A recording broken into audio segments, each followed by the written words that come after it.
बचा है वो पैसा कैसे निकालोगे? आज वो लड़का बच्चे के ले रहा है।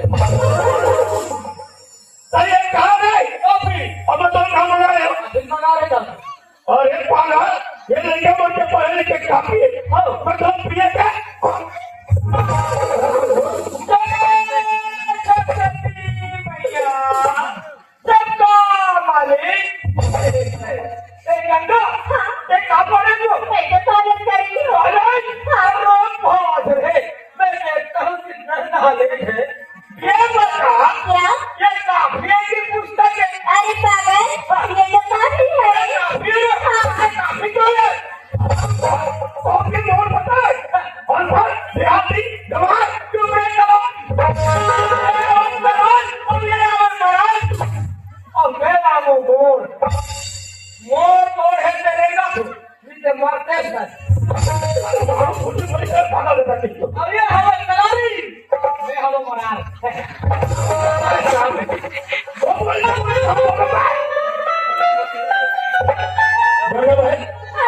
ये बता हम तो कंपनी की छुट्टी मिले भैया मुझे सच्चा की छुट्टी मिली है भैया। अरे सबका छुट्टी से क्या करना